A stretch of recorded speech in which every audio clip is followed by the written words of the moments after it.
ug dinhi ning atong tulumanon. Inyong masayran ang kamaturan. Kay sa kamaturan.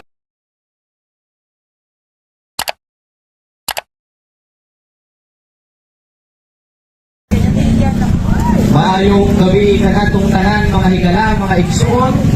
Magandang gabi po sa inyo sa Tagalog, mga kapatid ko sa pananampalataya. Huwag po kayong matakot sapagkat kami po ay mga Katoliko rin. Kami po ay mga Catholic Faith Defender o mga Defensor Katoliko na wala ng ibang inatupag kundi depensahan ang aral nating mga Katoliko, lalo na ngayong Semana Santa.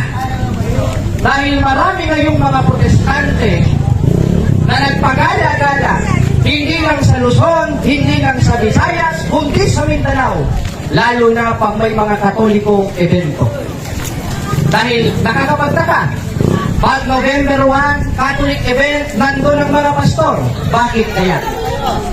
Pag Pasko, Disyembre 25, event na naman nating mga Katoliko, nandun rin sila pastor. Bakit kaya? At nakakapagtaka, tuwing mahal na araw, event na naman nating mga Katoliko, nandito na naman sila pastor nangingialam sa ating tradisyon bilang mga Katoliko. Bakit kaya? Huwag po kayong magagalit sa aming mga sasabihin sapagkat uunahan na po namin kayo na makakarinig po kayo sa amin ng mga aanghang na mga salita at mga salita na hindi po komportable sa inyong mga tenga. Yun lamang po ay normal sapagkat mismong si Kristo nagsalita rin ng hindi akma sa mga tenga natin kung yun ay nasa panahon natin. Sapagkat mismo sa 8:44 ng Juan, dahil panahon pa lang ni Kristo, sa 2:18 ng unang Juan may mga bulaang propeta na. Sinaway sila ni Kristo, sinabihan sila ni Kristo na mga anak ng demonyo. Kaya kung makakarinig po kayo sa aming mga Catholic Faith Defender na ang mga pastor na ito'y mga demonyo, na itong mga mangangaral na ito ay luklukan ng kasinungalingan, pagpasensyahan nyo na po dahil pinagpapauna namin, hindi kami rito para magpakyut. Gaya ng ginagawa ng mga pastor. Hindi kami dito para magpait-paitan. Hindi kami dito para magpanal-banalan. Nandito kami para magturo ng aral ng simbahan at yun ang simbahang Katoliko na itinayo ng ating Panginoong Jesucristo. Dahil isa sa katungkulan nating mga Katoliko, sa 3:16 ng ikalawang Timoteo, yung paggamit ng Biblia. At isa sa uri ng paggamit ng Biblia, ayon mismo kay Apostol Pablo, ang mga banal na kasulatan, sa atin naman galing itong mga Katoliko eh. Dahil kung walang Katoliko, walang ginagamit itong mga iglesia ni Cristo. Walang ginagamit itong mga born-again Christian. Pasalamat sila sa Katoliko. Merong Biblia na nag-combine ng Old and New Testament noong year 405 AD sa pamamagitan ni St. Jerome and Pope Damasus na siyang mga kaalib mismo ng simbahang Katoliko. Amen? Amen. Because the Bible is a Catholic book. Libro natin itong mga Katoliko. Hindi ito sa born again, hindi ito sa Iglesia ni Cristo, kundi ito ay sa ating mga Katoliko. Ginagamit lamang ng mga pastor para pagkaperahan tayong mga Katoliko. Dahil yan ay business lamang. Kung ang sabi ni Kuya Tim, ang buhay ay weather lamang, sa mga pastor, ang buhay ay business lamang. Masarap yata maging pastor. Dahil ako rin mismo, nanggaling po ako sa ang dating daan. Alam ko ang pamamalakad nila. Alam ko ang kanilang mga katuruan. Sisiraan ng simbahang Katoliko para maakay ang mga Katoliko sa kanila. Ayun. At para maakay tayong mga Katoliko upang pagkaperahan tayong mga Katoliko. Bakit? Sapagkat si Pablo mismo nagpauna sa 16:18 ng Roma na sapagkat ang mga gayon ay hindi naglilingkod sa Kristong Panginoon, kundi sa kanilang sariling tiyan.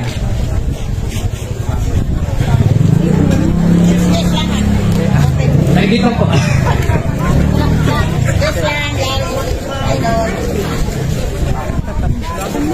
Kilala ka dyan. Salamat po. Kilala ka dyan. niya dahil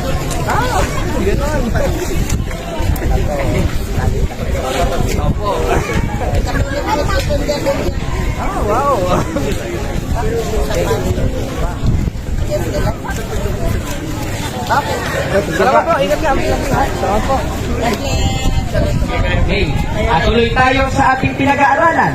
Aking kanilang sinabi na ako po ay galing sa relihiyong dating daan.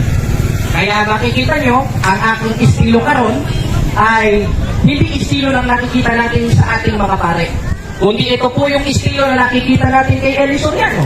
Sapagkat dati po ako magmamanggagawa sa dating daan.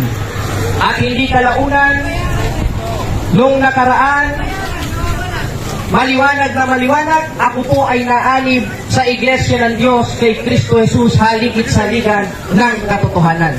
Ako po ay naging national debater nila sa Iglesia ng Diyos kay Kristo Jesus at ako mismo ang unang-unang naninira noon sa simbahang Katoliko. Pero gaya ng ating sinasabi, ang purpose nating karong gabi hindi po para manira, hindi po mismo para gibain ang personal nilang pamumuhay. Dahil kung gibaan lang naman po ng personal na pamumuhay, alam ko maski yung singit ni Mr. Soriano kung ano amoy. Alam ko mismo kung ano mismo amoy ng singit ni Mr. Manalo.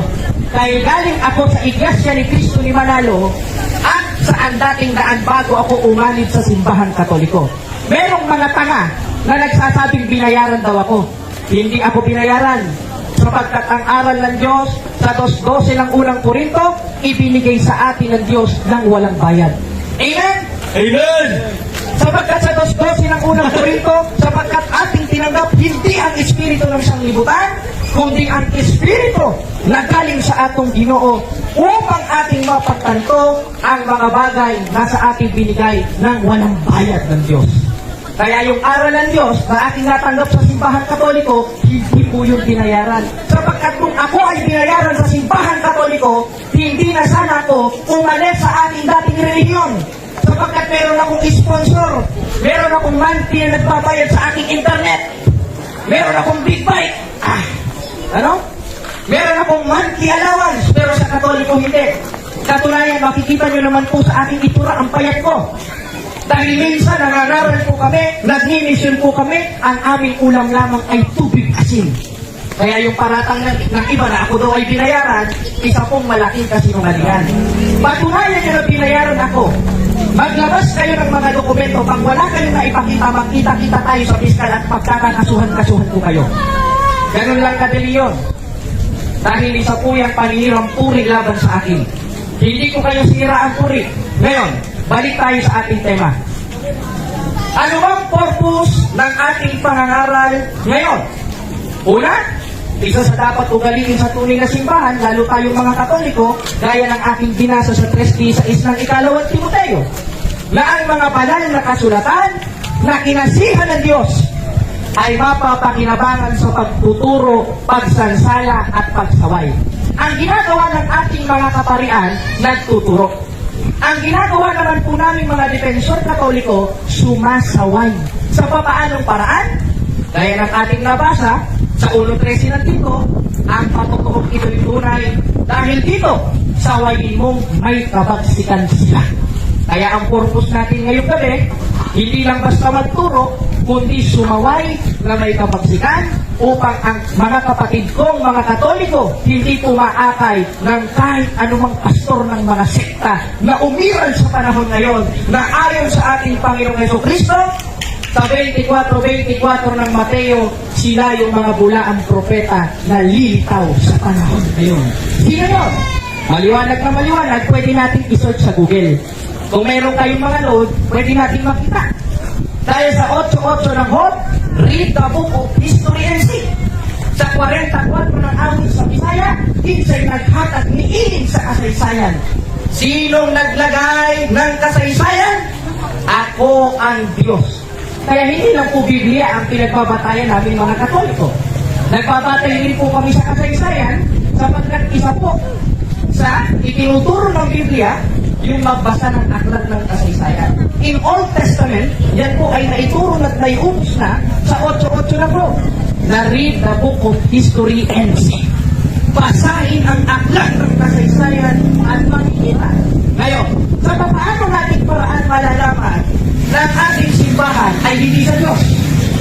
Nervi, alam mo na. Ano? Makikita natin dito, sapagkat sabi nga ng ating Panginoong Jesucristo, maraming nagsilitaw ng mga bulaang propeta at mga bulaang Kristo. O i-search natin dito, kung kayo po ay Iglesia ni Cristo, sinong nagtayo sa Iglesia ni Cristo? Si Cristo ba? O si Felix Manalo? O basahin natin.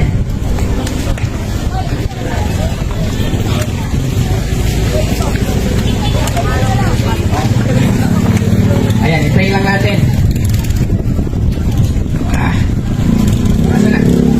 Ayan.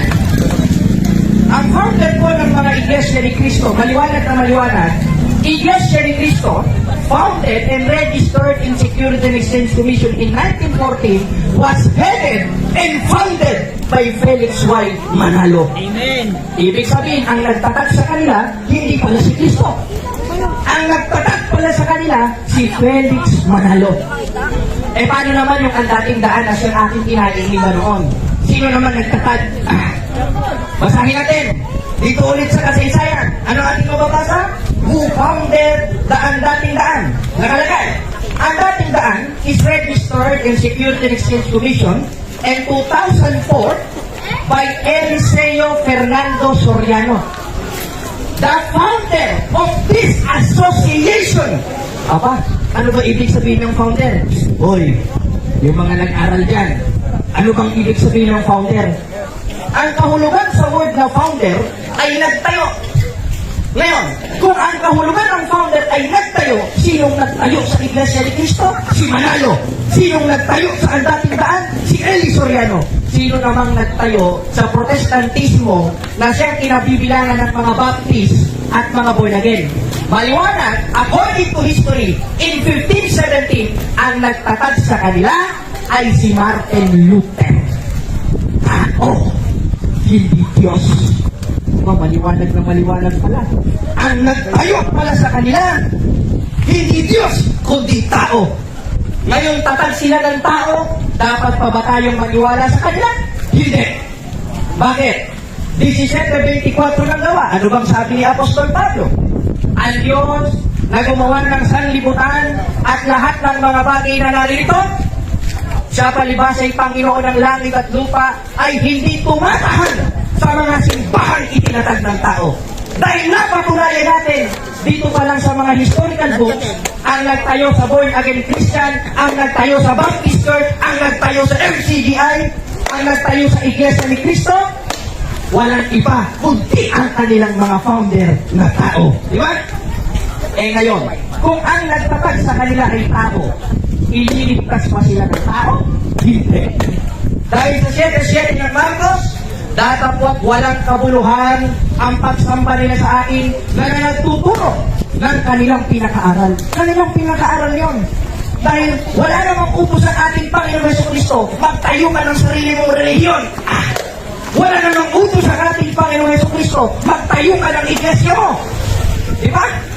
Dahil mismong si Kristo ang nagsabi, ikay Pedro, sa ibabaw ng batong ito, itatayo ko ang aking simbahan.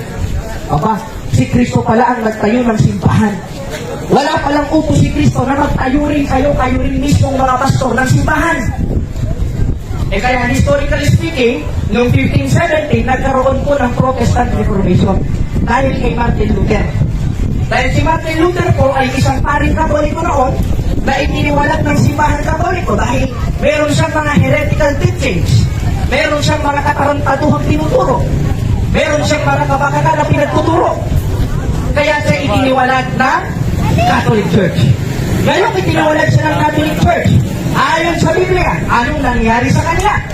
Ayon sa 10:38 ng Hebreo, kung ay sino pang tao, maliwanag na maliwanag, magpapatuloy sa ating turo, ngunit siya'y umuro, hindi siya kalulugtan ng aking kaluluwa. Eh, maliwanag na maliwanag, mga kapatid. Umurong si Martin Luther. Itiniwalag ng simbahan Katoliko. Anong nangyari sa kanila?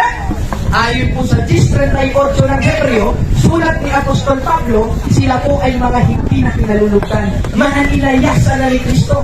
Wala na sa kanila si Kristo. Saan? Doon sa mga Protestante. Nasaan si Kristo? Nasa ating mga Katoliko. Kaya nga kumukuha sila ng mga member sa atin para pagkakitaan. Kaya wala na silang ibang inaatake kundi simbahan Katoliko sapagkat alam mismo sa sarili nila na wala sa kanila si Kristo. Dahil ang galit lang naman kay Kristo, ang demonyo. Ang galit lang naman sa mga banal ay yung balbal. Kaya nabasa natin, itinayo sila ng tao, hindi sila itinayo ni Kristo. Saan sila? Maliwanag na maliwanag, sa 21:8 ng Apokalipsis, sila'y sa demonyo. Aba, sa demonyo palang Bulletin. Sa demonyo palang Iglesia ni Cristo. Sa demonyo pala ang Baptist Church. Dahil itinatag lamang ng tao at walang utos si Kristo na magtayo ka ng simbahan mo. Kaya kung ikay Iglesia ni Cristo, ikay saksi ni Jehovah, na itinayo lang ni Taze Russell, na isang malibog na lalaki, ay yung Mormon, si Joseph Smith, biruin mo 40 yung asawa, hindi na kontento ang itlog, mag-isip-isip ka na. Kaya kung ang founder ng mga Baptist, si John Smith, ng 1905, mag-isip-isip ka na. Kaya kung ang founder mo, ikaw Seventh-day Adventist, ay si Ellen G. White, noong 1863, mag-isip-isip ka na. Kapagkat isa lang naman ang itinayo ng ating Panginoong Jesucristo, walang iba kundi ang simbahan Katoliko. Amen?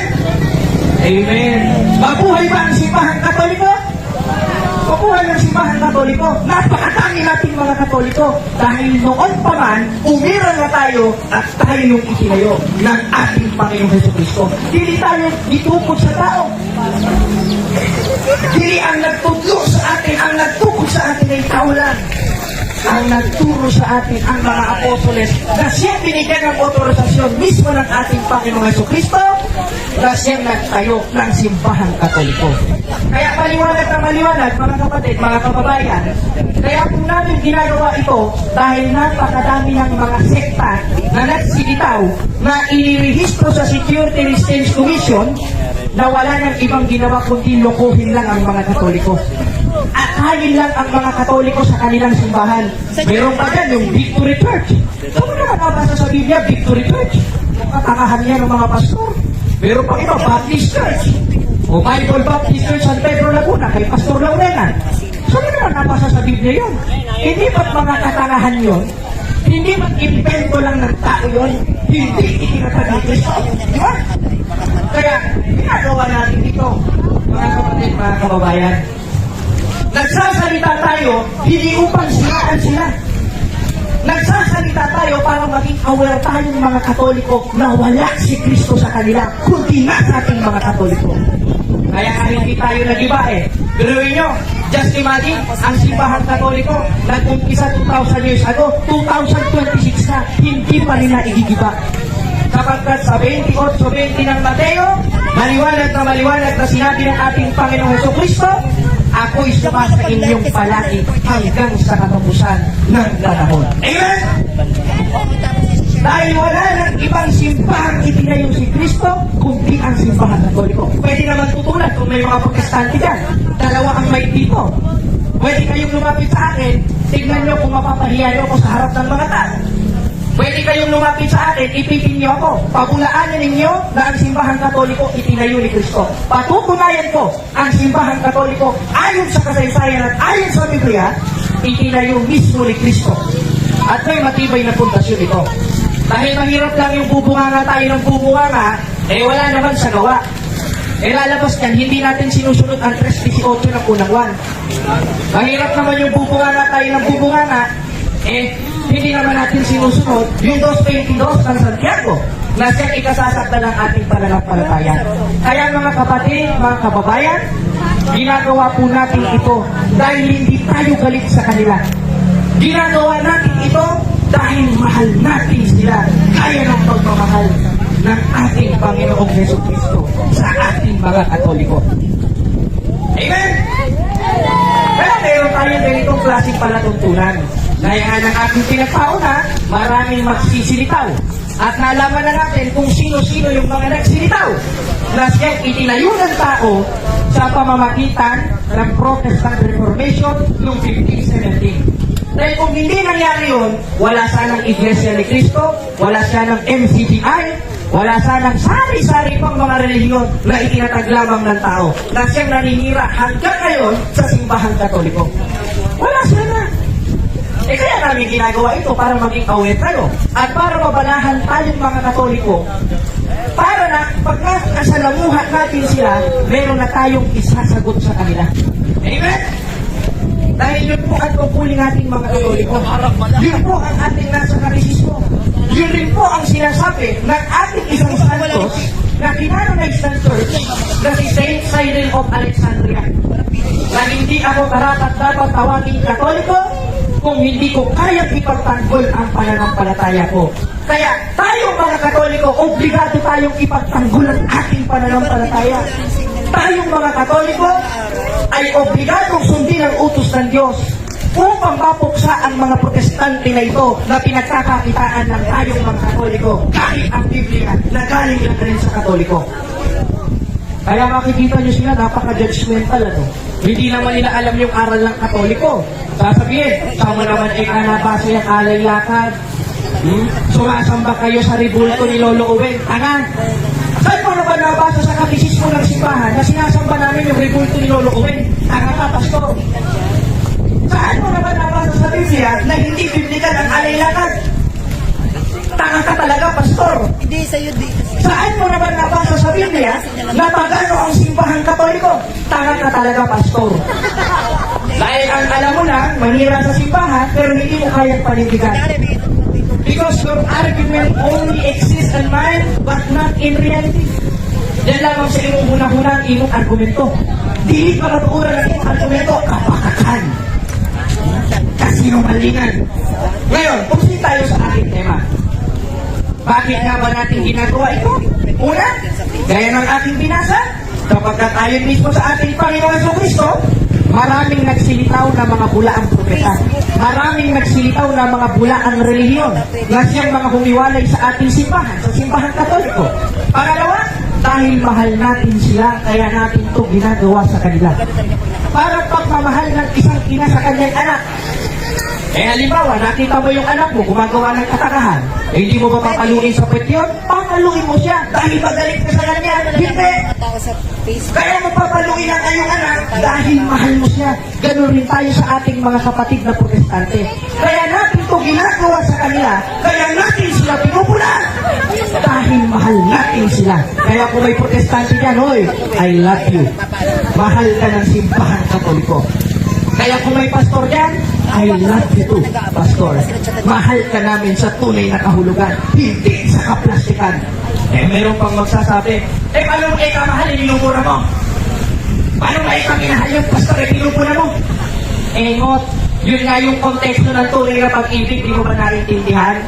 Nasa 12:9 ng Roma, yung pag-ibig na hindi pa ipabaw, yung kinapupukutan yung masama. Kaya ng ating sinabi, pag yung anak mo nakagawa ng mali, papaluin mo, papagalitan mo, pupunahin mo, sisigawan mo. Hindi dahil galit ka sa kanya, kundi dahil mahal mo siya. Kaya ng pagmamahal ng Diyos sa ating mga Katoliko. Amen? O diba? Kaya maliwanag mga kapatid, nalaman na natin ang dalawang haligi kung bakit natin ginagawa ito.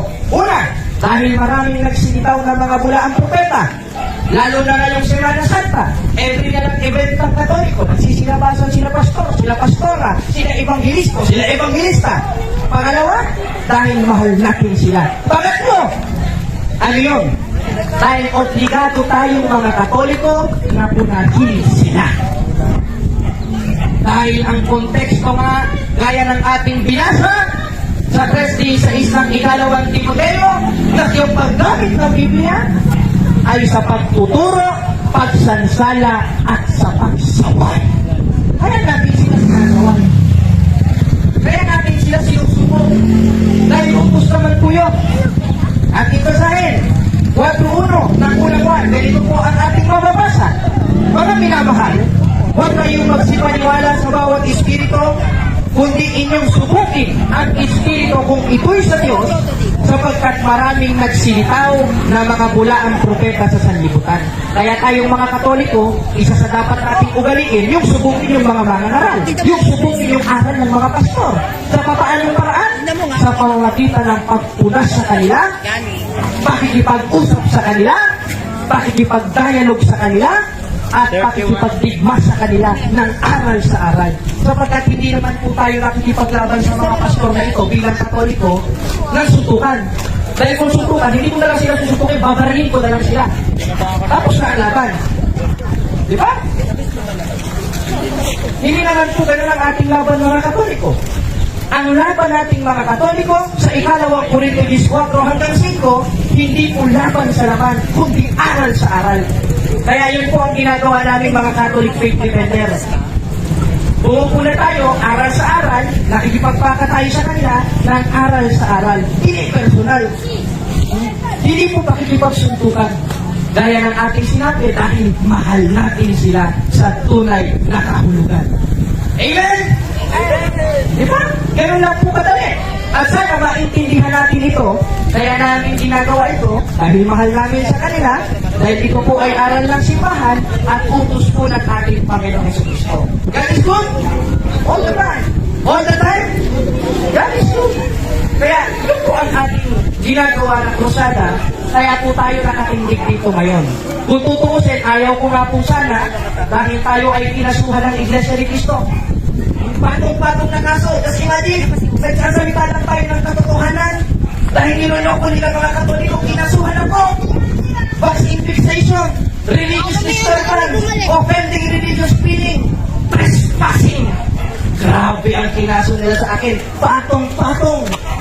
Ano? Kaya nga sabi ng aking mga elders, huwag ka munang lalabas, Bro Jared, dahil katakot-takot na nabanta ang aking inaabot sa kanila, no? Hindi ko sinasabing sa Iglesia ni Cristo, kundi sa iba-ibang mga relihiyon na siyang aming nakakabangkag mga Catholic Faith Defender. Pinuhin mo, may nagsabi, Oy Jared, huwag kang lalabas.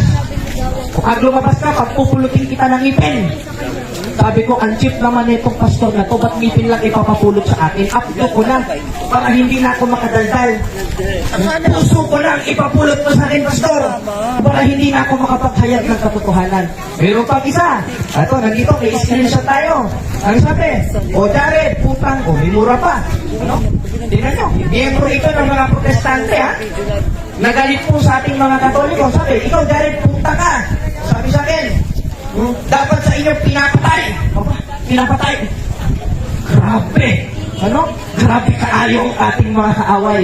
Papatay sila dahil sa kanilang relihiyon. Dahil sila ay kulto.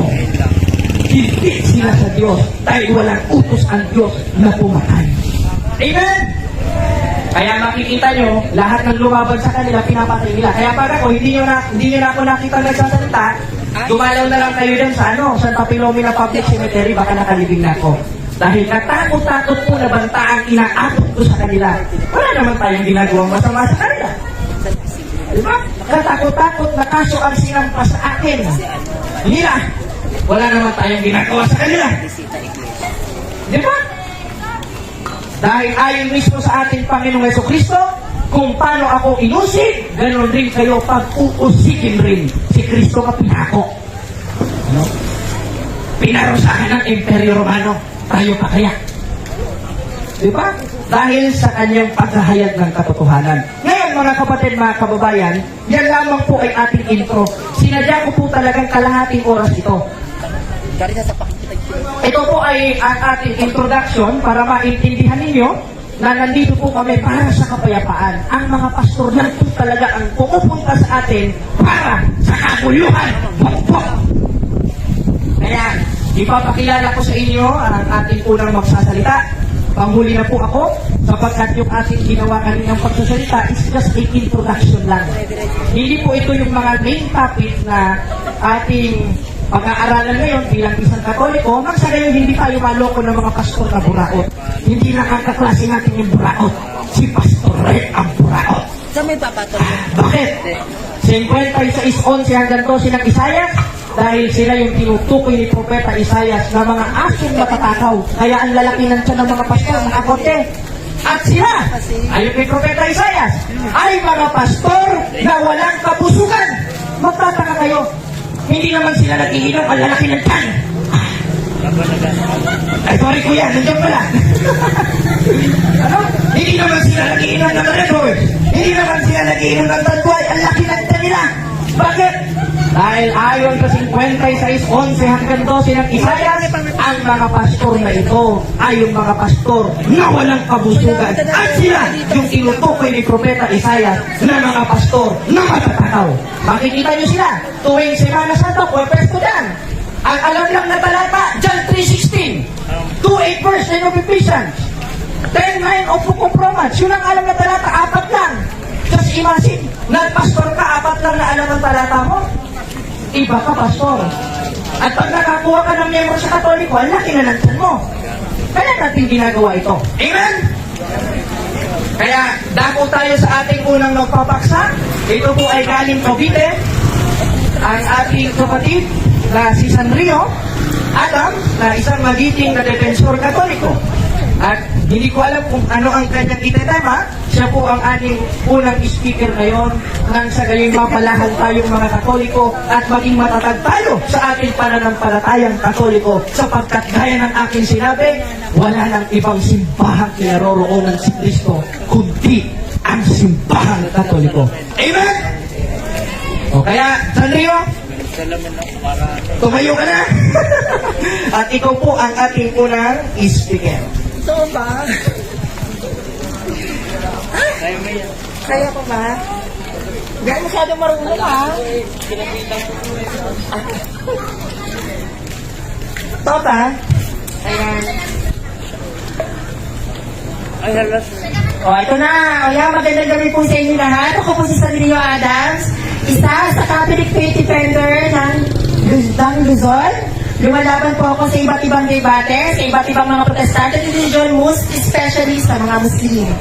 Ako po ay nakapagtapos ng second year college, BS Ecology, at nagkaroon din po ako ng certificate pagdating sa theology. So, ngayon, ang bansang Pilipinas ay nagdiriwang ng Semana Santa. At ito ay isa sa mga mahalagang tradisyon nating mga Katoliko sa ilalim ng relihiyong Kristyanismo. Atin pong pag-usapan, ano ba ang dahilan kung bakit tayo nagdidiwang ng Semana Santa? Ngayon, tayo ay nasa modernong panahon. Medyo nakakalimutan na natin ang kahalagahan ng reliyon at ng simbahan. Kadalasan po sa napapansin ko ngayon, lalo na kapag sumasapit ang mahal na araw, hindi na po paggunita ang ating ginagawa, kundi isang selebrasyon na kung saan mas nakaka-offend pagdating sa aral at katuruan ng ating simbahan. Katulad po ng Black Saturday, na ito ay isa sa mga araw ng paggunita ng patay si Kristo, pero nakakakita po ako sa kaliwat kanan ng lugar, Katoliko mismo nag-iinuman ng gin bilog at naghahampasan. Congratulations sa ating lahat. No? Patay si Kristo, patay ang ating Panginoon, mga Katoliko, tayo ay nagsiswimming, nagsumisisid-sisid pa. Congratulations sa ating mga Katoliko sa Pilipinas. Hindi po ba napakaganda sa pakiramdam? Saan po kayo nakakita patay ang Diyos, pero tayo ay nagpapatayan dahil nasing sa Ginpilo? Sa tingin ko kasi, kapag dating sa mahal na araw, hindi man natin ma-fully verify sa sarili natin that we are holy. Siguro pwede naman natin bawas-bawasan yung mga pangit natin pag-uugali dyan. Huwag naman po tayo masyadong maging masama ngayong mahal na araw. Siguro, ito yung isa sa itinuturo ng simbahan na magkaroon tayo ng sacrifices. Yung mga bagay na kasamaan ng ugaling hindi natin isuko. Siguro kahit mahal na araw man lang, ipagsusuko naman natin yan. Lalong-lalo na po pagpatay si Kristo, yung mga nagiinuman ng emperador dyan, pagtapos po natin mag-inuman, saksakan na. Alam niyo naman po yung ganyan, patay si Kristo, mukhang may susunod kay Kristo sa paggunita ng kamatayan. So dapat po, respetuhin at galangin po natin ang araw ng mahal na araw, lalong-lalo na po sa mga nag-aaray lakad dyan, shoutout sa inyo. Bakit po ba tayo nag-aaray lakad? Dahil lang po ba pumunta yung mga barkada natin, pumunta tayo sa aaray lakad at kung tayo mag-iinuman? O dahil lang ang sarap sa pakiramdam na habang nag-aaray lakad, HHWW, holding hands while walking kasama ang mga jowa. Sana all ginawang dating phase ang mahal na araw. Alam po natin na ngayon ay mahal na araw pero hindi po Valentine's Day ngayon. Sana po ibukod po natin ang Valentine's Day sa mahal na araw bilang paggalang naman Sa banal na araw, kaya nga po tinawag na Semana Santa eh. Hindi po ba? At kung tayo po sana, ngayon po, di ba, Bebes Santo, iwas-iwasan naman po natin magpatugtog ng hawak mo ang beat. Grabe naman kayo, hawak mo ang beat. Sana naman po, kahit from Thursday to Saturday, magkaroon naman tayo ng pagdinilay, tayong mga Katoliko. Hindi po yung Webes Santo na Webes Santo, may nakikita po ako sa kasadang sumasayaw ng hawak mo ang beat. Sana all kabisado ang step na yan. Ituro niyo sa akin yan. Hindi po ba, sa loob ng isang taon, tayo ay nagkakaroon ng paggunita sa mahal na araw para damdamin at namnamin ang kahalagahan ng pagiging Katoliko natin sa pamamagitan ng pagpapaalala na tayo ay may Diyos.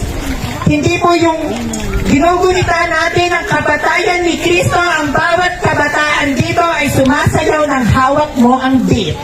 Sana all. Hindi po ba? Hindi po yung mahal na araw, bisita iglesias, ibis na luluhod na lang magka-holding hands pa. Sana all may kahawak kamay, Bayen Constantino. Tama po ba? Ayan ang sinasabi ko sa inyo eh. Kinakailangan po kapag tayo ay gagawa ng isang bagay na kabanalan, ilalabas muna natin yung mga personal nating nararamdaman. Bigyan natin ng concentrations ang paglilingkod at pagsiserve para sa Diyos at sa simbahan. Para naman tayo mautubusan ng jowa dyan. Di po ba? Kaya sana ngayon pong Semana Santa, lalo na po bukas, ay Good Friday. Yan po ang isa sa dapat maging tahimik ang bawat kapaligiran dahil ito ang isa sa pinaka-importante tagpo ng mahal na araw. Igalang naman po natin. Hindi po yung nasasayaw tayo ng sex bomb dyan habang ginugunita ng buong Pilipinas ang kamatayan ni Kristo. Siguro naman po, hindi rin kayo matutuwa na may patay kayo, sumasayaw ko sa harapan ng kataol ng patay nyo, ng hawak mo ang di. Tama po? Amen. Sino po kaya yung matutuwa dito? Ginugutigaan natin yung kamatayan ng pamilya at sumasayaw ka ng hawak mo ang beat. Hindi po yan. Hindi ba? Ang tawag po dyan, common sense. Ang tawag po dyan, logic. So sa lahat ng mga Katoliko dito, sana po itigil muna natin ang hawak mo ang beat. Manahimik, magdasal, hawakan na lang po ang Santo Rosario. Hindi naman po siguro kawalan sa ating mga pagkatao ang pagdadasal. At kung hindi naman po tayo marunong magdasal dahil tayo ay likas na masama o may kalulong demonyo talaga, manahimik po muna tayo para hindi po tayo nakaka-istorbo sa mga kapitbahay na gustong magnilay-nilay ngayong mahal na araw. Bilang pagrespeto sa ating Panginoon at tayong lahat ay gumugunita sa kanyang kamatayan, tayong lahat ay nakikinabang sa libreng lugaw, sa libreng tubig. Sana naman po, igalang naman natin ang mahal na araw. Wag po muna tayo magpatugtog ng hawak mo ang beat. Nagkakaintindihan ba tayo yan? Well, marami rin namang mga bagay ang naibibigay ng mahal na araw na this is the tradition of the Catholic Church na ito ay pinasimulan ng mga sinaunang Kristiyano. Ang bawat ginagawa nating aktibidad pagdating sa mahal na araw, dito natin ginugunita ang paghihirap ni Christ, ang kanyang kamatayan, pagkabuhay na maguli. Kaya may linggo ng pagkabuhay.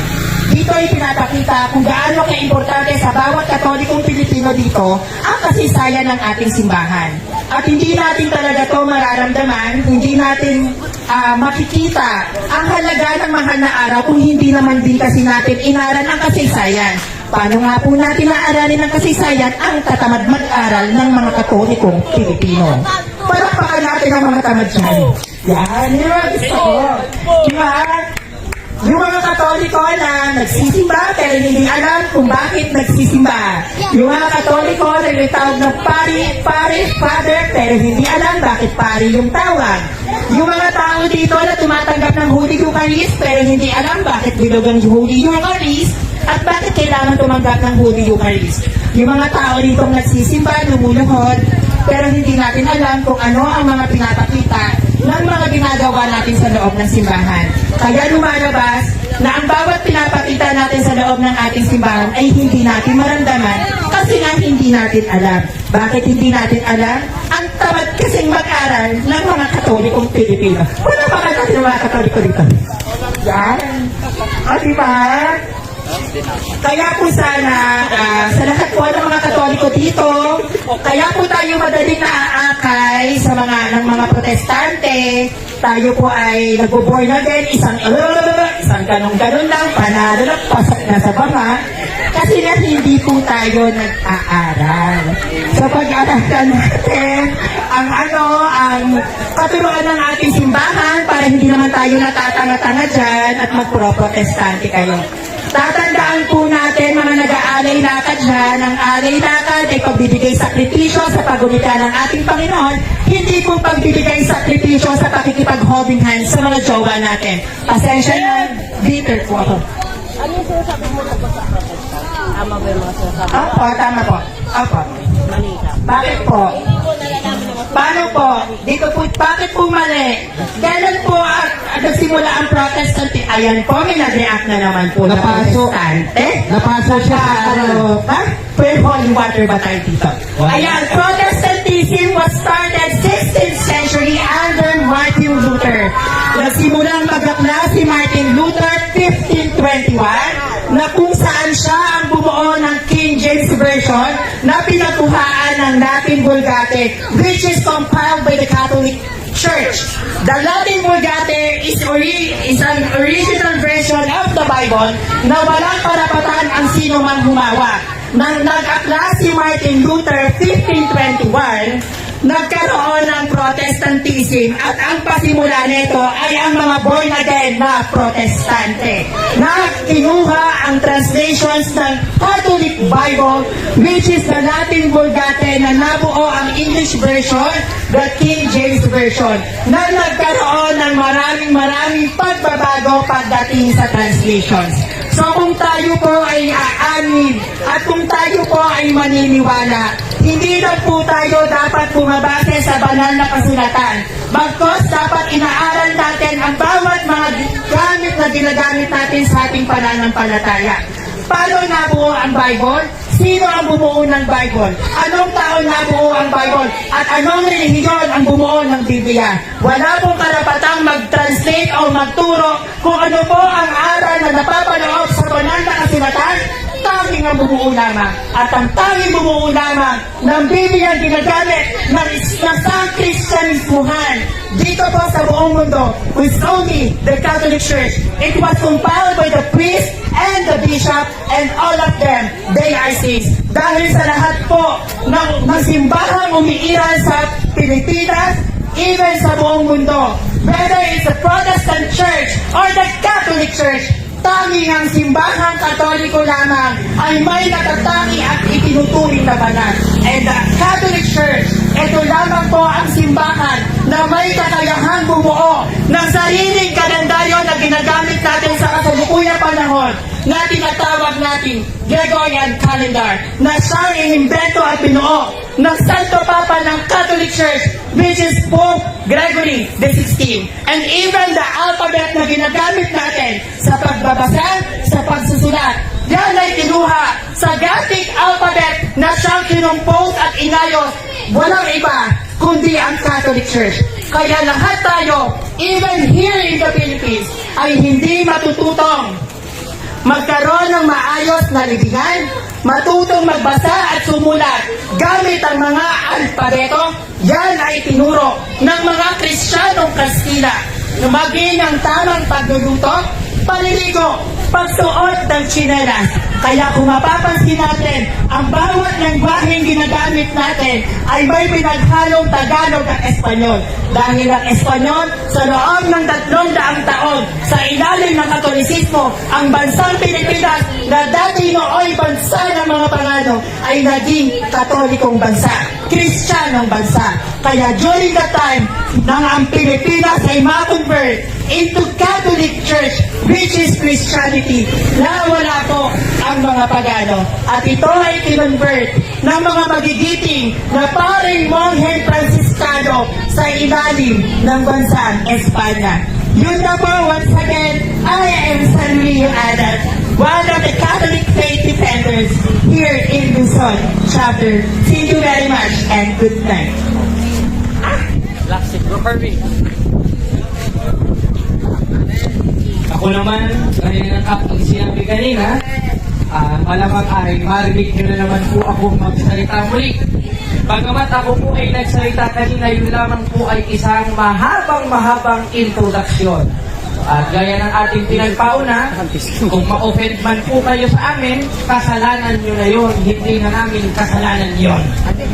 Ngayon, kanina ay pinag-aralan po natin sa pamamagitan ni Sanrio ang history ng Biblia. Kung sino ba at ano ba, kailan ba nabuo ang Biblia, at sino lang ba ang may karapatan gumamit ng Biblia. Kanyang napatunayan, walang iba kundi ang simbahang Katoliko. Dahil i-recap lang natin, noong year 405 AD, na-compiled ang Old and New Testament sa pamamagitan ni Pope Damasus and St. Jerome na siyang kaanib sa simbahang Katoliko. Dahil ang Biblia ay hindi aklat ng mga born again. Ang Biblia hindi aklat ng Iglesia ni Cristo at ng mga Baptist. Ang Biblia, maliwanag na maliwanag, is a Catholic book compiled by the Catholic Church. Kaya kung walang simbahang Katoliko, walang negosyo ang mga pastor ng demonyo. Kaya kung walang simbahan hindi ikinumpay ng simbahang Katoliko ang Biblia, si pastor sana ay nangangayayat na sapagkat walang ginagamit na taktika upang lokohin tayong mga Katoliko, lalo na yung mga kabataan. Amen? Proud ba kayong Katoliko kayo? Kailangan na maging proud kayong protestante kayo. Tinatag lang ng tao. Ngayon, ating pag-aaralan ang kahulugan ng tunay na born again. Dahil maraming born again na ngayon, meron yung mga nagtatatalon-talon, nagtataas ng kamay, Victory Church, Jesus is Lord, at napakadami pang mga sekta na protestante na nagpapanggap na sila'y born again, na hindi naintindihan kung ano ang definisyon ng tunay na born again. Dahil para sa kanila, magtaas ka lang ng kamay, mag-praise the Lord, hallelujah ka lang, born again ka na. Tanga! T-A-N-G-A. Putput kayo ang imong argumento. Bakit? Dahil ang pinagbabatayan po mga kapatid, mga kababayan ng ating mga kapatid na born again, para i-claim na sila daw ay born again at banal, yung 3-3 hangtod sa 5 ng aklat ng 1. Ano bang sabi? Ang sabi po sa 3-3 ng 1, katotohanan sinasabi ko sa inyo, unless the man to be born again in King James Version, you cannot enter the kingdom of God. Ganyan magpasa yung mga pastor. Sakto, ang damit ko, pang pastor. Pero hindi po ako pastor. Debatista po ako ng simbahang Katoliko. Katoliko rin po ako. O, gagayahin natin kung paano manloko yung mga pastor. Babasa sila ng aklat ng 1, 3 hanggang 5. Anong binabasa nila? O, ganito sila mangloko. If you love Jesus, you need to accept Jesus Christ as personal Savior. Because we need to be a born-again Christian. Ganyan mangloko yung mga pastor. Ganyan mangloko ng mga kabataan, lalo na pag mga Katoliko. Let us read, brothers and sisters, in chapter 3, verse 3, hangtod sa verse 5 of Book of John. Ganyan manloko si pastor. Anong gagawin niya? O, let us read. Unless the man to be born again, you cannot enter the kingdom of God. Amen? O, ganyan po ang mga pastor magbasa. Talagang ang babait nila magsalita. Ang babait nila kung paano sila magpaliwanag sa Biblia. Bakit? Dahil ayon mismo kay Apostol Pablo sa 4:17 ng Galacia, may magmamalasakit sa inyo, hindi sa mabuting akala, subalit nila, ang ibig nila ay inuwalay kayo. Saan? Sa simbahang Katoliko upang ipagmalasakit nyo rin sila. Kaya mag-ingat po kayo mga higala, mga pinalanggang igsuon, sa mga nag-check-in na sila daw po ay born again. Kaya pag-aaralan natin, ano bang kahulugan ng born again? Ito ba yung Victory Church? Ito ba yung mga simbahan ngayon na itinatag ng tao? Na kontra sa ating mga Katoliko? Pakinggan nyo, ano ba ang konteksto sa 3:3 ng 1 na kanilang binabasa na itong mga tahanan na ito ng mga pastor ay makapangloko ng mga Katoliko, lalo na mga kabataan? Kaya bilang Katoliko, lalo na yung mga magulang na Katoliko, mag-iingat po kayo, lalo na sa inyong mga anak. Dahil kadalasan sa mga tinitira ng mga pastor na ito, hindi po yung tirang malaswa, kadalasan po sa tinitira ng mga pastor na ito ay yung mga madadaling mautok mga kabataan. Kaya nga yung kasama namin dito nakapula, dating born again Christian po ito. Nauto po ng mga pastor. Pero awat tulong ng Diyos, ngayon po ay siya certified 100% na Katoliko na at nagtatanggol rin sa simbahang Katoliko. Amen? Amen. Kaya ating pag-aaralan, sino ba ang tunay na born again ayon sa Biblia? Ito ba yung mga nagpre-praise the Lord, hallelujah? O tayo yung mga Katoliko? Kanina, binasa natin ang 3:3 hanggang 5 naman na meron palang sinasabi para makapasok sa kaharian ng Diyos, kailangang maging born again. Ngayon, ano ba itong born again na ito? Ito ba yung sekta na merong isang nangangaral na pastor? Hindi. Dahil yung born again po sa 3:3 ng 1 hanggang 5, pag ipinatuloy natin yung basa, katotohanan sinasabi ko sa inyo, maliban ang tao'y ipanganak sa tubig at espiritu, hindi siya makapapasok sa kaharian ng Diyos. Aba, ibig sabihin pala, yung sinasabi pala ni Apostolo na born again, yung pala yung pagkapanganak sa tubig at espiritu. Hindi pala yung pag-praise the Lord, hallelujah. Hindi pala yung pagkanta ng holy, holy, forever. Hindi pala yung pagtatalon-talon sa kanilang kapilya sa Robinson. Piruin mo kapilya, no? Okay, kaayo mga igsuon. Kanta ng kapilya ng mga born again Christian. Nasa Robinson, talagang itinayin kung saan pumupunta ang mga kabataan. Di ba? Ngayon, kung ayon kay Apostol Juan, yung pagiging born again ay yung pagkapanganak sa tubig at spirito. Ano yun? Basahin natin sa 22:16 ng Gawa. Sapagkat sa mga sinasabi po dito, yung pagkapanganak po sa tubig at spirito, yung pagbabago. Eh mapapansin nyo, naging pastor ka nga ng born again, eh tarantado ka naman. Eh wala rin. Kaya itong mga pastor na ito, na nananira sa simbahang Katoliko, mga tarantado ito eh. Ano? Itong mga pastor na ito, na wala nang ibang ginawa kundi siraan tayo mga Katoliko, mga gago ito. Di ba tama ate? O tama. Bakit gago itong mga ito? Pagpasensyahan nyo na mga kapatid, mga kababayan, ano? Malamang magtaka kayo, basta okay na po yung maging prangka kesa maging Hindi, plastic. panyo. Oy, Kasi basta okay na madulas. po yung maging prangka basta ang sinasabi ay katotohanan. Kesa ang bait-bait mo nga magsalita kasi nangalingan naman. Parang mga iskrib at pariseo. Ngayon, kung ayon sa 3:3 ng 1, yung pagiging born again pagkapanganak sa tubig at spirito, at yun po ay yung makapagpapahugas sa ating kasalanan. Ano po ito? Basahin natin ang 22:16 ng Gawa. Ganito po ang ating mababasa. 2:16 ng Gawa. Kapatid na Kirby, ating basahin.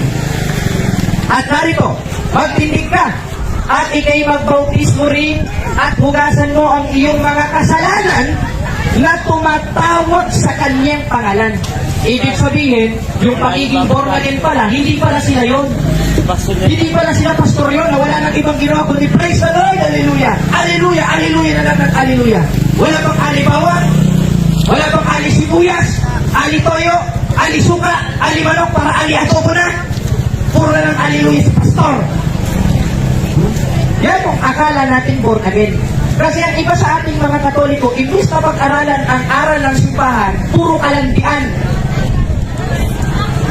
Tayong mga Katoliko, imbis na inaaral natin ang katekismo ng simbahan, nagpapakalandian tayo sa kung ano-anong kalandian na hindi naman aral ng simbahan. Pero ikaw, makikipagsuntukan pa. Sino ang nasisisi? Simbahan Katoliko. Alay lakad. Pagka-alay lakad ka, kasama mo syota. Hindi alay lakad yan. Alay kalandian yan. Dahil ang alay lakad ay isang pinipensya nating mga Katoliko upang pagnilay-nilayan ang kamatayan ni Kristo. Kaya nga pupunta tayo sa Santo Sepulcro eh. Pero kung anong pronunciation yan, doon sa katawan ni Kristong nakahimlay.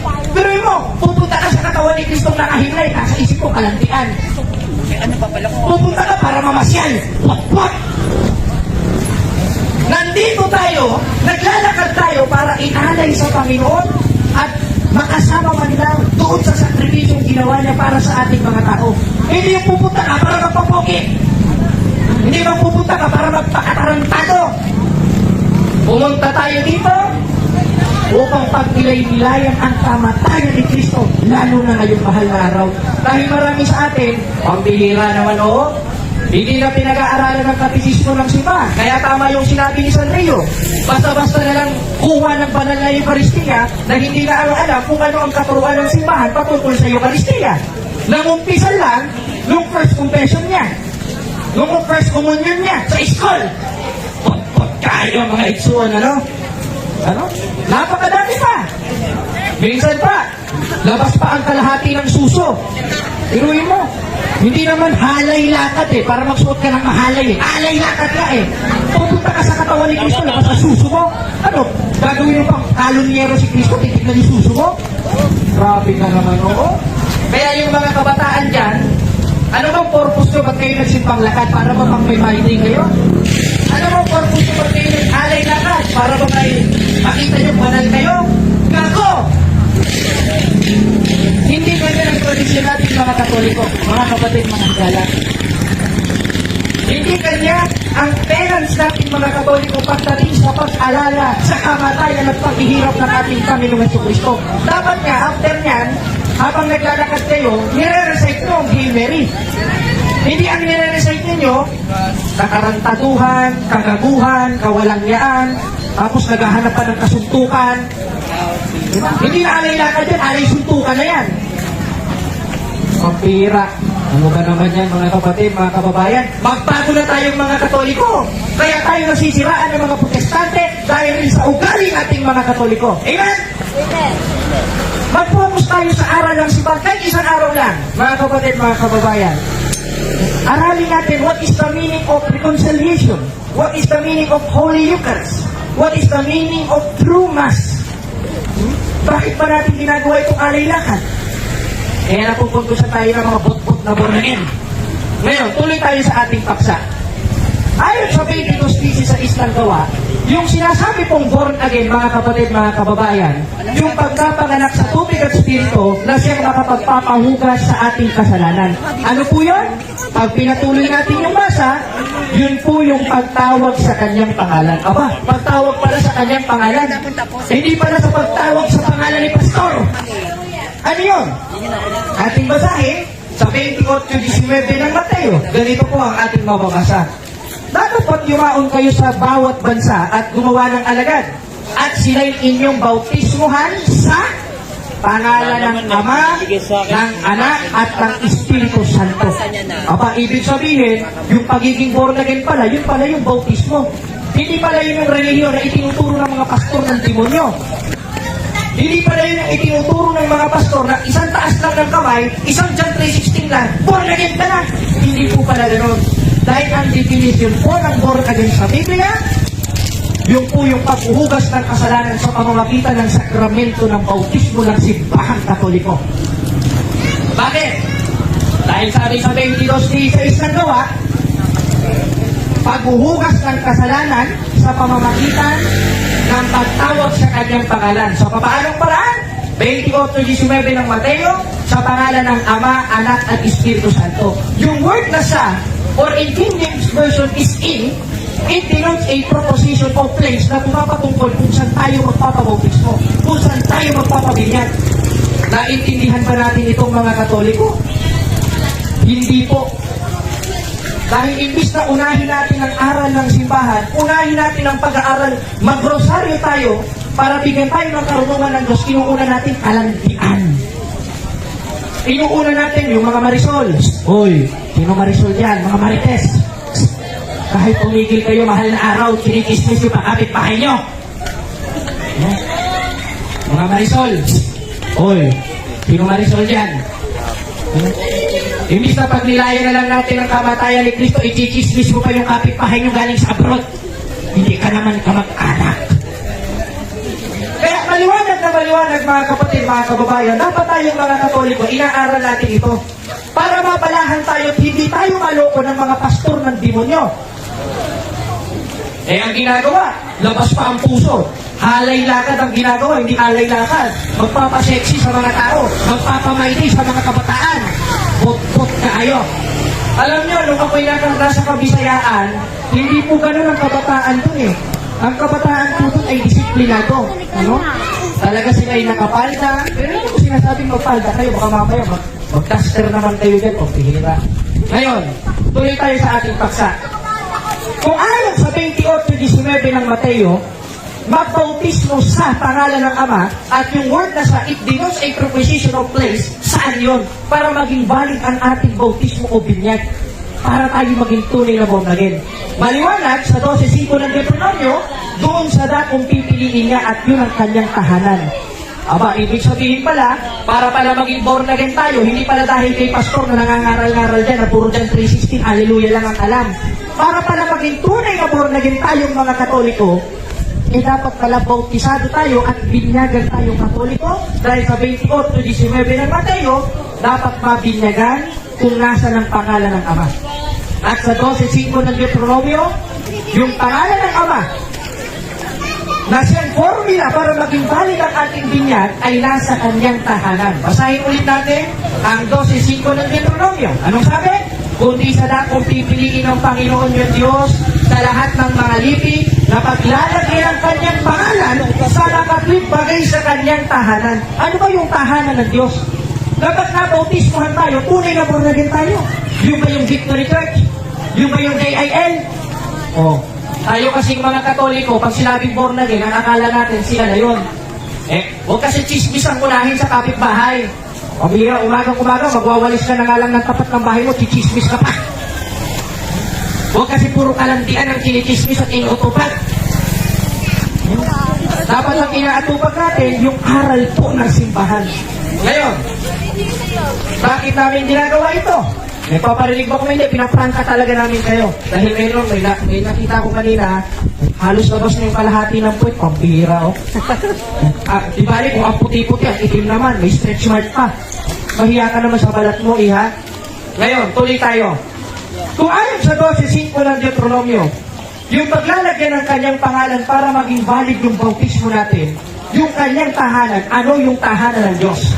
Una, hoy, 3.15 ng unang Timoteo. Ang sabi, ngunit kung ako'y magluwat ng mahabang panahon, ay upang maalaman mo na kung paano sa mga tao na dapat ugaliin sa sambayanan ng Diyos na siyang iglesia ng Diyos na buhay. Hindi po ito iglesia ni Cristo, ha? Kasi nakabasa kasi tayo mga Katoliko na iglesia, akala natin may mga tusok na tayo yun. Ang inuuna kasi natin, kalandian. Ang inuuna kasi natin, kawalang yan. Pupunta tayo sa alay lakad, hindi natin alam yung purpose ng alay lakad. Ay, naku naman, mga Katoliko. Ako na po ang nahihiya dahil Katoliko rin ako. Ngayon, ayon sa 3.15 ng unang Timoteo, yun ang paglalagay ng kanyang pangalan para maging tunay na born again tayo. Ano yun? Yun yung tinatawag na Church of the Living God. Kaya itinayo yun? First century. Anong simbahan ang itinayo ng first century? Na siyang referred dun sa tunay na babautismuan o pagbabautismuan para maging tunay na born again? Ayon sa The New Book of Knowledge Encyclopedia, Volume 16, Encyclopedia po ito, ha? Volume 16, page 287. The history of the Roman Catholic Church began in Upper Room in Jerusalem almost 2,000 years ago, and the church described that society founded by Jesus Christ. Therefore, yung Church of the Living God, na pag nabautismuhan tayo doon ay tunay na born again tayo, yun pala ang Katoliko. Therefore, once na binyagang Katoliko ka, born again ka na. Kaya pag may mga pastor sa inyong pumunta na ang kakapal ng pagmumukha, sasabihin, magpa-born again ka, hoy tanga, Katoliko ako, bautisado akong Katoliko, born again na ako. Eh hindi natin alam yan eh. Ibig sa pag-aralan natin ng aral ng simbahan, ang inuuna natin, chismis sa kapitbahay. Ang inuuna natin, TikTok. Nakalabas pa yung singit, ang itim naman. Meron pa mga chechi mo na matatanda. Natatawa lang, may mga chechi mo na matatanda. Hoy, unsa? Ano ka? Sino ko sa mo? Hoy, sila pwede, oh? Ayun, kayo. Kaya ka sa camera. Lang, ha? Sa inyo ko nito, no? Ate mo. Lang, ate kayo, ha? Camera. 500 kayo, ate mo. Ngayon, kaya maliwanag na maliwanag, pag mayroon po sa inyong mga nangangaral na born again, na sasabihin kailangan nyo maging born again, ang sagot lang natin mga Katoliko, no. Dahil once na binyagang Katoliko ka, konsideradong born again ka na. Dahil ang kahulugan ng born again sa Biblia, yung binago ni Kristo sa pamamagitan ng sakramento ng binyag. Ngayon binabasa baliwala na ang sakramento ng simbahan. Kastahan na ng kastahan. Di man lang tinanggap ang sakramento ng matrimonya. Suntukan na ng suntukan. Hindi man lang tumanggap ng sakramento ng kasal, lalo na mga kabataan. Just imagine, 17 years old, mga gay nagkakastahan sa tabi. Igalang nyo naman po ang simbahan kung kayo ay Katoliko. Meron pa mga magkakalipin dyan. Hoy, wala pong bayad ang sakramento ng kasal. Magpakasal na kayo. Ano? Eh, yung iba dyan, nakakasampu ng anak, hindi pa rin kasal. Sasabihin ng iba, hindi na uso. Hoy, anong hindi na uso? Uso pa rin po yun. Sakramento po ng simbahan yun. At ayon po sa verse 11 ng Efeso, nasa panukalang walang hanggan po yun. Amen? Kaya yung mga kastahan dyan ng kastahan ng mga kabataan, maghususili kayo mga kapatid, ano? Wala pa kayo sa tamang edad, tsaka na pag nasa proper na edad na kayo, tanggapin niyo po ang banal na sakramento ng matrimonya. Dahil meron minsan na mga nagtatanong sa akin, bakit? Meron kasi, ito isisingit ko lang ito. Meron kasi ngayon, inilalagay nila sa mga bata yung puwera usok daw. Yung maglalagay ng pula para dito maano, puwera usok. Katanahan po yun. Wala po sa aral natin mga Katoliko yun. Dahil yan po ay considered as, yan po ay konsiderado na occultism. At ang occultism po, yung mga pamahiin, na hindi po ini-entertain ng mga Katoliko. Kaya hindi ka Katoliko kung nagtitiwala ka sa mga pamahiin. Pagpag kayo. Bakit? Dahil nasa Catechism of the Catholic Church, maliwanag po ang sumasaguli po niya, ay report sa 18 Distant Deuteronomio, ay salamat, ay kasuklam-suklam sa Panginoong Diyos. Ano? Ito na. Okay na, ilan ba na yan? Kaya, tayo mga Katoliko, pag may nalaman kayo, mga bata na babalis, pabinyagan ninyo. Wala pong bayad ng bautismo. Wala pong bayad ng binyag. Ba't natatakot kayo pabinyagan ng mga anak ninyo? Kaya nagtataka kayo, nababalis, nanununo. Hindi nyo kasi binibinyagan. Dahil meron pa rin yung original sin, mga kapatid, mga kababayan. Eh kaya ang ginagawa natin, imbis na sa pari lumalapit kay Mang Kanor, yung mga antingero. Kapag binaril mo naman ang AK-47, bukas naman ang lalamunan. Ganito. Sino magbo-volunteer? May baril o may agimat. May dinating testing ngayon kung gagana. Ano? Kaya maliwanag na maliwanag mga kababayan, kung ikaw ay Katoliko, hindi ka dapat sasangguni doon sa mga anting-anting at sa mga albularyo. Amen? Dahil sa 18, di sangtod sa 12 ng Deuteronomio, yan pong mga pamahiin, mga anting-anting ay kinasusuklaman ng ating Diyos. Tapos meron pa, magpapalaway, pambihira. Naano ka eka, nabalis ka eka, nanawayan kita. Huy, ba't mo nanawayan? Kadire! Ilapit mo sa pare, because all priests are healers. All priests are healers. Tigilan mo yan, nagmumura ka. Bastos ka. Ang mga albularyo, hindi po healers. Healers po yan ni Satanas, mga kapatid. Ikaw, ano ka? CRT. Ha? CRT, Catholic Defender. Gago. Di ba?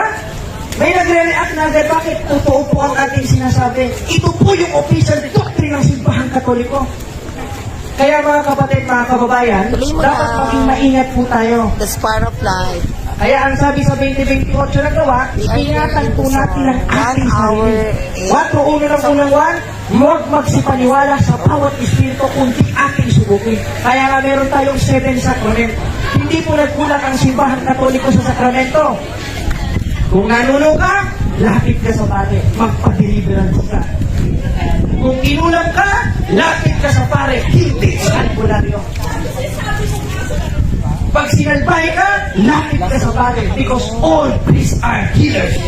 Lahat ng pare ay manggagamot, hindi yung mga albularyo. Akala ko gusto mo gusto. Kaya maliwanag na maliwanag mga kapatid, mga kababayan, ito po ang sinasabi ng aral ng simbahan. Ito po ang sinasabi sa ating kadesisyon. Kaya pag malamang nagtataka kayo, itong ekang anak ko nabalis, papaano eka ko, maglalagay eka ko ng puwera usok po. Mga kapatid, mga kababayan, ilapit po natin sa ating pare, libre lang po ang sakramento ng binyag, pabinyagan po natin sila kung tayo yung mga Katoliko. At yan po ang tema natin ngayon.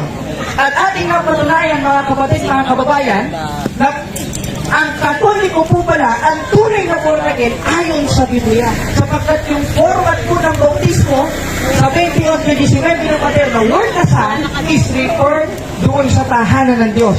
At yung tahanan ng Diyos sa 3:15 ng unang Timoteo in King James Version, yun po yung tinatawag na Church of the Living God. At yung Church of the Living God, maliwanag sa maliwanag, ayon mismo sa katisismo ng simbahan, sa Catechism of the Catholic Church 811, this is the true soul, that the Church of Christ or the Church of God is the one holy Catholic and Apostolic Church. Amen? Kaya ang tunay na Iglesia ni Cristo, tayong mga Katoliko, at ating napamatunan sa atong paksa, ating napatunayan, na ang tunay na born again Christian walang iba kundi yung mga first century Christian na siyang kasunod natin kundi ang simbahang Katoliko. Kaya once na Katoliko na tayo, huwag na tayong sasama sa kanila. Once na binyagan tayong Katoliko, huwag na tayong aanib sa kanila sapagkat ang tunay na born again ating napag-aralan ngayon at napatunayan ang simbahang Katoliko, Apostoliko, Romano na ayon sa 9:31 of Book of Acts, sa original translation, sa Greek, Women and Ecclesian Catholics, i Galilea, i Samaria, na ang kahulugan sa Sagrada Biblia, yun po ang Iglesia Katolika, Apostolika Romana o Simbahang Katoliko. Amen! Kaya proud dapat tayo bilang Katoliko. Marami pong hindi nakakaalam nito, kaya sineshare po namin sa inyo. Ano? Wala. Kaya yung mga nagagalit, yun po yung hindi nakakaunawa. No, bato-bato sa langit, matamaan, putok ang ulo. Kaya mga kapatid, mga kababayan, ay sana ay marami tayong natutunan. Ano? Sa ating paksa ngayon. At maliwanag na maliwanag, ating pong napatunayan ito. At ilipat po kami ng pwesto siguro doon. After neto, sapagkat mahalaga pong maaralan natin ang ating mga kapatid sa simbahan. Maraming nagagalit, sa atin ngayon, ay normal lamang po ito sapagkat kung nangangaral si Cristo sa 5:18, pinagsisikapan ng puso patayin. Nagalit din sa kanya yung mga tao nung nangaral siya dahil ang pinangangaral ni Cristo galing sa Ama. Amen? Dahil ang pinangangaral ni Cristo na siyang ibinigay niyang kautusan sa ating mga Katoliko sa 3:15 ng unang Timoteo at 15:2 ng unang Korinto, itong kautusan na ito, yung kautusan na makapagpapaligtas sa atin. Kaya importante natin malaman itong mga Katoliko para hindi tayo maakal, hindi tayo madala ng mga sekta sa iba't ibang pananampalataya. Kaya dapat proud tayo bilang Katoliko, mga kapatid, mga kababayan, sapagkat tayo po ang itinayo na simbahan ng ating Panginoong Jesucristo. At gaya ng ating pinag-aralan, tayo na po ang tunay na born again ayon sa Biblia, sapagkat ang kahulugan ng born again, yung mga tumanggap sa sakramento ng bautismo, walang iba kundi tayo mga Katoliko. Kaya maraming salamat sa Diyos, mga kapatid. At dapat tunayan po natin sa panahon ngayon. Nagpapagka ang Katoliko, pero ba't bunga nga? Katoliko po, Ba't bunga nga mo? Oh. Kasama yung holding niya, ito bilang. opinion niyo po yun. Opinion niyo po yun. Opinion niyo po yun. Walang nagalit sa lang. Ano naman basto sa holding hands? Unawain na lang natin si Tatay Karon, ano? At maaaring hindi niya naunawaan ng ating tinuro. Kaya unawain na lang natin siya. Lasing pala. Lasing pala si Tatay. At ngayon, salamat sa Diyos at doon pa tayo, no? Gusto pa tayo doon sa kabila. Oo, hanggang tayo dito. Hindi tayo ng kung ano-anong oras. Kaya, ngayon, mga kapatid, salamat sa Diyos. At maliwanag na maliwanag po na ating napatunayan na ang tunay na born again ay ang simbahang Katoliko. Kaya nawa ay maging matatag tayo sa ating pananampalataya. Regular na tumanggap po tayo ng sakramento ng rekonsilyasyon o lagi tayong mangumpisan at lagi tayong dumalo sa banal na misa. At sana hindi lang po mahal na araw tayo dumadalo ng misa, kundi every Sunday po. Kahit marami tayong ginagawa, open naman po ang ating simbahan sa banal na misa. At bago tayo dumali sa misa, magpakumpisal tayo para nagsasabi natin na walang kabastusan ang katawan at dugo ng ating Panginoon Jesucristo. Kasi ang mismo, sinabi ng ating Panginoon Jesucristo during Mass every Sunday. Sapagkat mismo mga first century Christian ng mga apostoles, sa 27 ng gawa, nagkakatipon sila tuwing unang araw ng Sanlinggo at nagpuputol-putol ng tinapay. At yung tinapay na pinagpuputol-putol nila sa 26 ng Mateo, hindi po simbolo yun. Literal po na dugo at katawan ng ating Panginoong Jesucristo yun. Sapagkat sa buhay ng Christian, pambihira, simbolikal. Wala namang sinabi ni Cristo na this is the symbol of my body. Ang sinabi ni Cristo, this is my body. Kaya mahalaga natin tanggapin mga Katoliko ang banal na Eucharistia kung tayo ay may kumpisal. Kung wala po tayong kumpisal, huwag po tayo tatanggap ng banal na Eucharistia o Ostia. Dahil yung iba, mga simbang kabilan. Magsisimba lang para may pang-Mayday. Magsisimba lang para naman din. Hindi po tayo ganun mga Katoliko. Sapagkat in Catechism of the Catholic Church, you cannot receive the body of Christ when you are in state of mortal sin. At hindi ko naman inaamin na banal ako, balbal ako, no? Katunayan, may mortal sin ako ngayon, bukas mangungumpisan ako. Sana lahat din tayo. Dahil isa yan sa dapat ugaliin sa tunay na simbahan na sa Biblia. Amen? Kaya dapat maging proud tayo mga Katoliko, sapagkat tayo lang ang tunay na born again at tunay na simbahan na itinayo ng ating Panginoong Jesucristo. At meron pa pala magsasalita. Si Kirby, Si Kirby Sanueta, siya po ay dating born again. At ngayon po ay, siya na po ay simbahan, ay Katoliko na. At marami na pong bumabalik sa simbahan Katoliko dahil po sa katotohanan dala natin. Dahil hindi naman natin may pangangaral ng katotohanan, wala namang magagalit kung ang itinuturo natin kasinungalingan. Kaya may nagagalit dahil ang itinuturo natin katotohanan. At ayon sa Isaias, ang katotohanan ang magpapalaya sa inyo. At pakinggan niyo po ang conversion story ng ating kapatid na fresh from born again Christian. Ngayon po ay masigasig na tagapagtanggol ng simbahan Katoliko. Okay, Kirby? Para bahala magmaniobra. Maraming salamat sa pagkakataon, kapatid Jared, at magandang gabi po sa inyo lahat. Ang nagsimula po sa aking conversion story ay nung nagsimula ang aking tatay na magbautismo sa Baptist Church, no? At napansin ko may Bible kami doon sa bahay at binasa ko kung ang tao ba'y dapat maborn again ulit. Yung tumagal noon, wala pandemic hanggang natapos na, ay may mga protestante na nag-Bible study sa amin na kumakalat na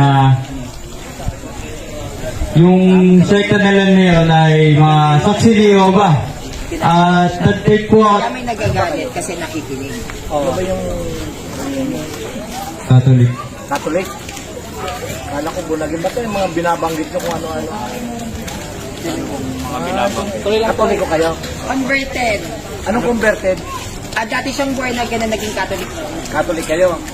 Hindi kayo agil sa lolowing? Hindi. Pagod. Katoliko kami. Defender po kami ng simbahan. Pinagtatanggol namin lolowing. Galit ka kasi kami na nagsasalita ang galit din. Oo. Ngayon po, kuya, anong Ha? Ano kung natin dyan?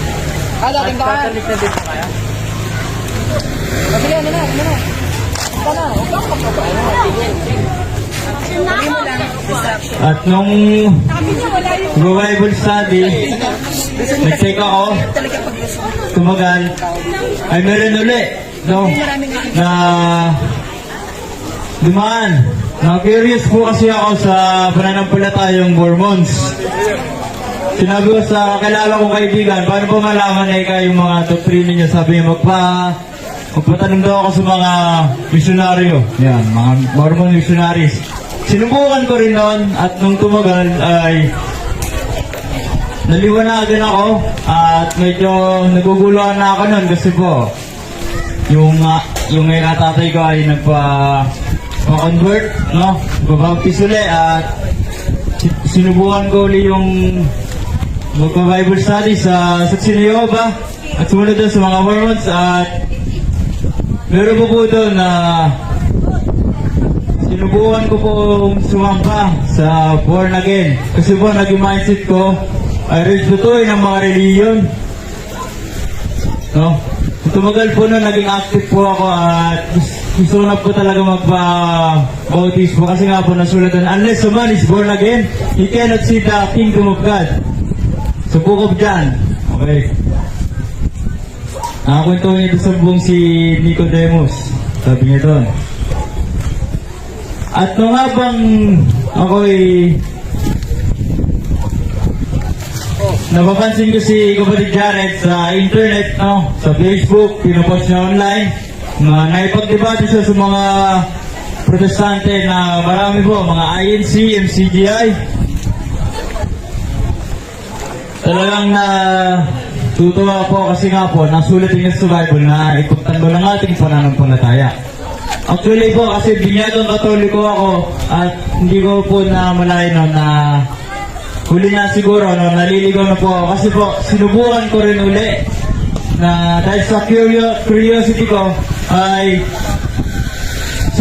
sinubukan kong malaman ang doktrina ng mga iglesia ni Manala, iglesia ni Cristo, mga kapatid.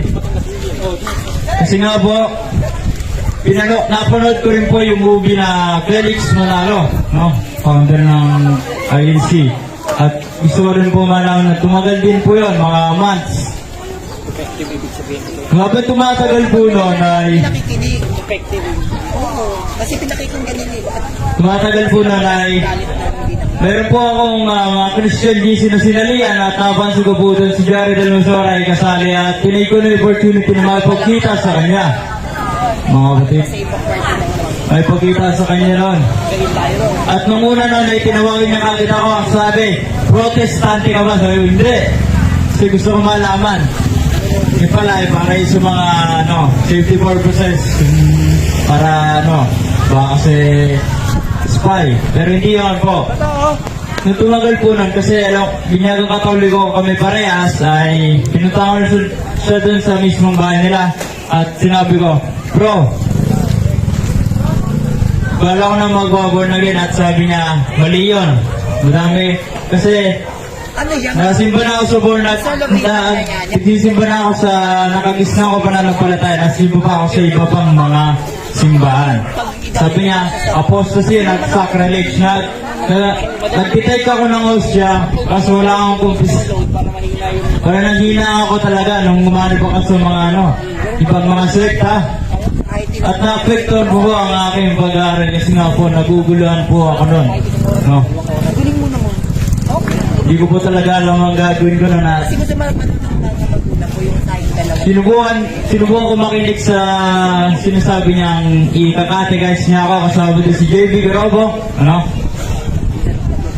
Kasi At least, di ba? Dami video.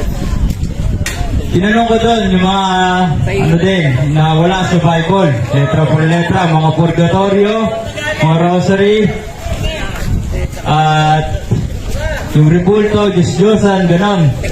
Tinanong ko sa kanya yun, hindi ko na matutol kasi nga po, di naman po basta nakabasa dun sa mga kung hindi na nakasunod sa Bible, kundi ano yung simbahan na itinuturo, kumbaga, kung ano yung tinuro ng simbahan, di mo na dapat pang questionin, Kasi nga po, si Pedro na unang pinasahan na binigyan ng authority, susi ni Jesus Christ, ay kung ano man ipanhintulot nila sa langit, ay kung ano yung sa langit, ganoon din mangyari sa lupa. Kung ano pinagbabawal nila, pinagbabawal din sa langit. Nalaman ko doon. Una, ang ikalawang kronika na umukit ko ng larawan. Hindi ko matutulad doon kasi nga po, pinagpautos ang Panginoong Diyos Ama na umukit si Solomon ng larawan sa kanyang templo. At nasulat din doon na ang mga Diyos-Diyosan ay hindi totoo. Para si mga santo ng nakanonis ng mga santo ng Sibuang Katoliko. Totoo St. Peter, St. Mary, St. Peter. Hindi sila pwedeng maging pagkat totoo sila. At meron din po tinatawag na latria at mga veneration po. No? Yung lamang po ang mabibigay ko. At meron pa yung rosary. Wala man yung salitang rosary sa eksaktong Bible, pero yung rosary na minimeditate ang dinadasal ng mga Katoliko ay nandun, yung mga mystery po, kumbaga yung mga dinaanan ni Yesu Cristo. At isa ba, yun, nung nalaman ko nga po doon, yung Bible din, gano'n. Wala yung salitang Bible sa loob ng Bible. At ayun nga, talagang naliliwanagin na po ako doon, unti-unti. Na single din. Gusto po dito yung purgatorio. No? Wala nga bang nababasa, pero sa original na sali ng Biblia ay merong purgatorio. Kasi nga po, hindi lang pwede na marami iba't ibang version ng Biblia. Kasi nga po, marami nagsilitaw, no? Chapter 24, verse 24 ng Mateo. No? Ayun po. Kaya kailangan pong malaman natin na yun, sinuggest niya sa akin na yung Book of Job, no, chapter 8, verse 8, no? To read the book of history and see. Oh, kapatid. Ang kinatuparan noon ay ang kasaysayan ng Catholic Church. Talagang habang tumatagal nun na kasi nga sabi ng Panginoon, no? Tayo di na ipagbakalabot sa laman kundi sa mga bagay na hindi nakikita. No. At nung naliwanagan po ako, naging klaro na sa isipan ko, sinubukan ko po na mag-profession of faith sa mismong San Isidro Labrador, Binyan. At tinawakan ko po yung Biblia. At ang pare po na si Father Egay, at nagpatuloy na po ako sumama sa ministry ni Jared. At naway hanggang wakas, ano man ang mangyari, despite all of, yun, mga kapatid, at nung sumama ako sa sa Ways to Vlog Cebu sa Kabisayaan, at nung 3 araw po sila na, at pagkatapos doon, talagang nagbago ang aking buhay. At nakasaksi po ako ng debate, pagtapos po ng ministry, kinalaban po ng mga CFT doon, no? Mga Catholic Faith Defenders, ay mga SDA, Baptist, na talagang napansin ko ang nakawawa sila at hindi po sila nakalaban ng may katwiran sa Katoliko. At yung debate man ay nasulat na bawal makipagtalo.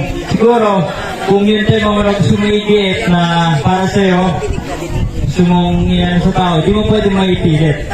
Kasi nga po, pares po kami protestante noon, years po sa naging CGI at naging kasangkapan yung debate na para siya manumbalik sa simbahang Katoliko na Paano mga makikita mo na naman signal? Pinapay. nung nakadebate niya po ang isang mga magiting na CFT si Brad Paul Alima ay nung nakakalo siya din siya naliwanagin din. O paano din ako sa mga pagtanong ko sa kanya. Dahil nautos din naman sa 3:15 ng unang Pedro na maghanda tayo sa pagsagot.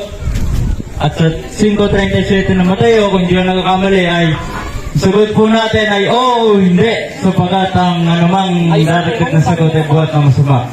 Kapatid. Nagalit ka pikon kasi ko sa baba.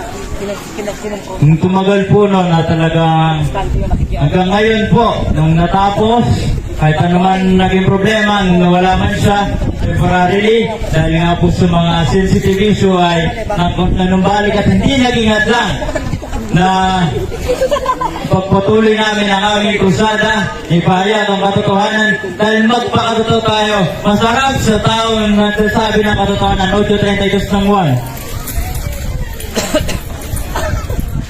Makikilala ninyo ang katotohanan at ang katotohanan magpapalaya sa inyo, mga kapatid.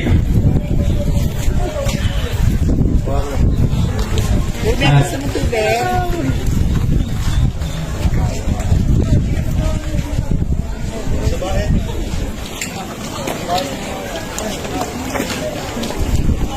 Ano po, babalik din pa sa madaling salita po ay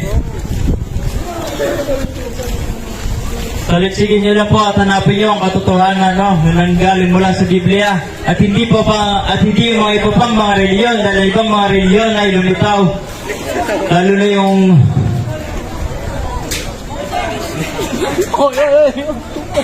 mga iba pang mga madami po eh, pero hindi po nag-ibasihan kung ano po yung nauna, kundi kung ano yung mga kung ano yung simbahan na hindi matututulan, at yun ay ang simbahang Katoliko.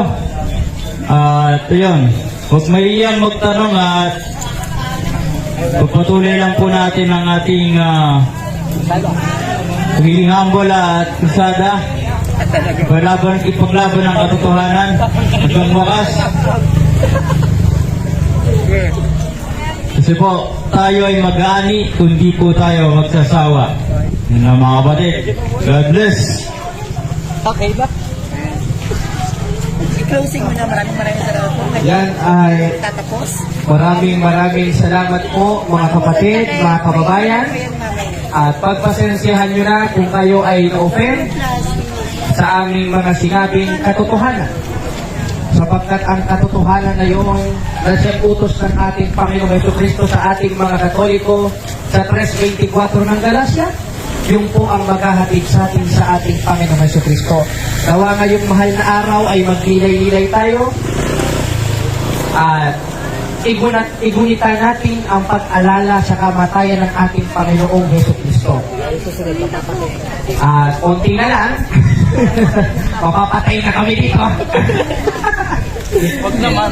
At salamat po sa inyo, mga kapatid, at pati ka lang, sir, kahit iba po ang kanilang pananampalataya ay pinapunta pa rin po tayo dito mga Katoliko upang maghayag po ng katotohanan.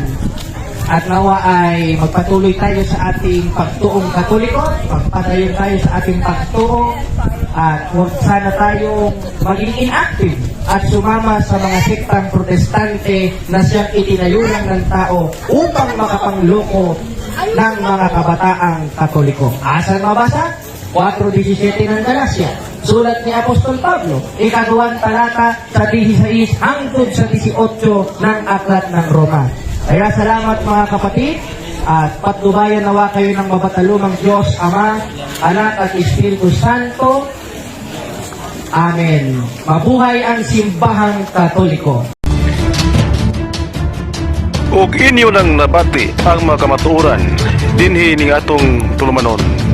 Kay unsay kamatuoran. Ako lang hinaot, kadaghang kamog lakatunan. Daghang salamat.